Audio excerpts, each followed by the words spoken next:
Those pictures were taken in October, and I'm just now getting around to putting this Casablanca Emerson friction drive ceiling fan in. It's been sitting right here in the box in the dining room all this time, but it's time to get it out of the box and up on the ceiling.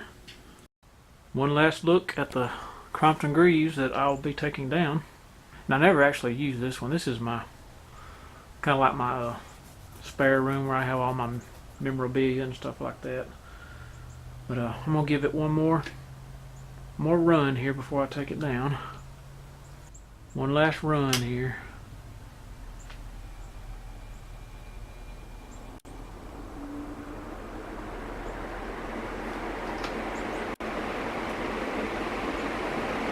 Stirs up a breeze, that's for sure. But really, this room that it's in is way too small for such a big fan. So the 36-inch Emerson friction drive will be a better fan size-wise for this room. Anyway, I will be taking it down here as soon as it spins down. But it will be carefully stored and saved in case one of my other 3 Crompton greaves ever has a problem. I can just put it right in place of it. I'll always have a spare. Alright, just a quick backstory here. If anybody wonders why in the world I would want to put this in place of such a nice Crompton greave ceiling fan. But this was my very first ceiling fan when I was like 9 years old. And that's why it means something to me. And I let that fan get away from me back probably in 1990. I let it get away from me. I installed it in someone's house that needed a fan and I lost it. But now I've got it back, thanks to the magic of eBay. So I think it'll be cool to have one in my memory room. Although this fan's never been installed, it had previously been out of the box. I could tell by the way it was packaged, but the shipping bracket was still on it. I took that off myself. I think you saw a picture of that. Here's the shipping bracket here. That was still on there. Alright, I'm going to go over the parts before I start and make sure I've got everything. I think I do here. Alright, the partially assembled unit right there. One ceiling canopy. It says not to remove from carton at this time, but I've already done it for the sake of the video. One ceiling canopy, 7. 4 fan blades assembled. Those are ready to go. One fan support strap, which is number 2. There it is right there. One hanger assembly, which is number 6. Got that. One 3/32 set screw wrench. Check.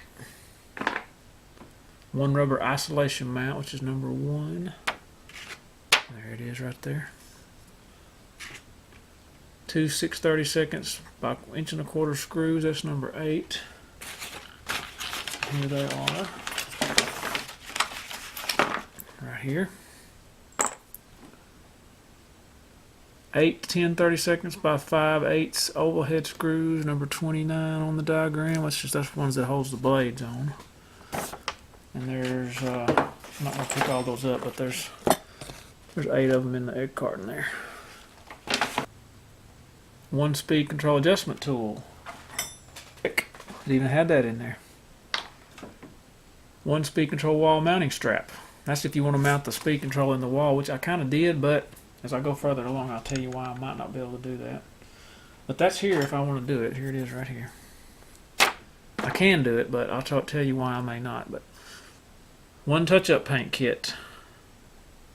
Oh, wait a minute. I skipped ahead. One hole plug, number 55. See? That's what I'm missing, number 55. Which is right... I'm missing that hole plug right there. So if I want to put the speed control on the wall, see, I would need something to... I would take the speed control out of the fan, put it in the wall switch plate, and I would have a plate to go over and cover that up. That's what that is missing. That is not in the box. So it's complete except for that. And that's one of the things I wanted to do, so I don't know how I'm going to get around that obstacle, but anyway, that's a good overview of it. Let me get started putting this up. Hey, this Emerson friction drive came with the Emerson CF LK1 Brentwood Brown light kit. which is perfect because that's exactly the one that we bought to go with my childhood one. See? This out of the box here. It's a wonder it arrived unbroken because they did not put it in another box. They shipped it in this original shipping container. But the Globe made it just fine. Brand new. Even has a pull chain kit here, which I will not be using because I have wall control of the light and the fan. Well, I was trying to wash this because it had a lot of dirt in it. Even though it's been in this box since 1980, it was still pretty dirty. So I was trying to wash it and I failed. So hopefully these are still to be had, so I'll have one, but the video is going to have to be without the light globe in place.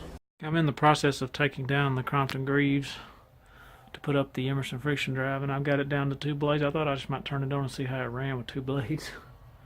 Here we go.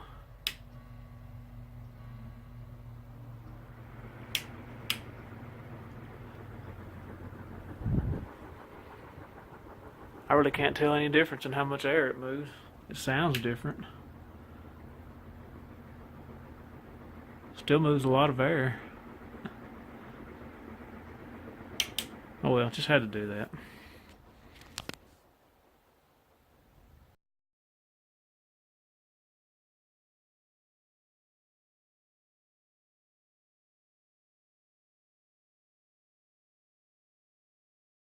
Alright, it's all installed and ready for a test. The reason I've left the canopy down is because I have to do some ceiling patching before I put it up there, and I don't want to put it up there and then get the ceiling patch all over the canopy, so that's why I'm going to wait until I get that done. But it should not affect the operation of the fan. And I am mounting my control over here in the wall. I thought it was interesting that this has a date on it somewhere. I saw it. May 13th of 1980. So that gives you an idea of when this fan was actually made. I took the Crompton grease control out. I decided to do this since my wiring was already set up for it. So I'm actually going to run it just like this because I may have to adjust the speed control. That's the speed control there. And I don't want to put it in the wall until I've got it straightened out. So I'm just going to start it like this for now. Alright, here we go.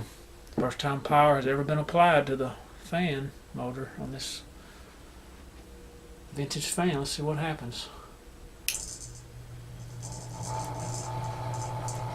Hey, it runs. That is so cool. It gets pretty smooth on the lower speed. That's where I'll be running it anyway. That's low right there. That's pretty good. It may be the canopy making that noise, so when I get that tightened up, that may stop that noise. And I'll have to do something about the pull chain hitting the light bulb. But anyway, there it is. I may do an update of the canopy fixed and the new light globe if I can find one before I upload this, so stay tuned. Alright, here's the finished product. Canopy mounted to ceiling, and the ceiling's been patched.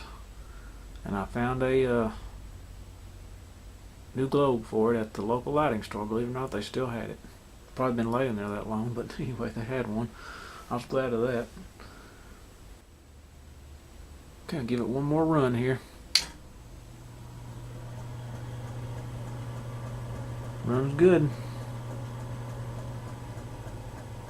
I'm dialing it down to low over here on the speed control.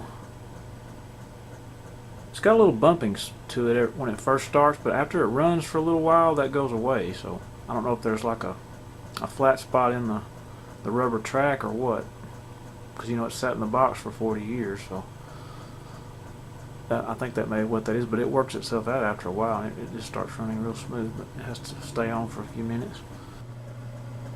Here's the speed control mounted on the wall. It's on high now. I'll dial it down to low. Running good. As for the cover plate that I'm missing, I just mounted the fan so it doesn't show when you walk in the room. It only shows if you stand way over in the corner and look.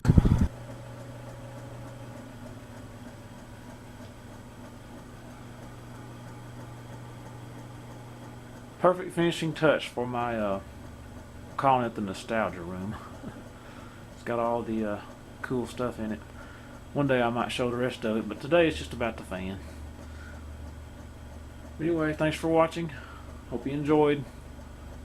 Over and out.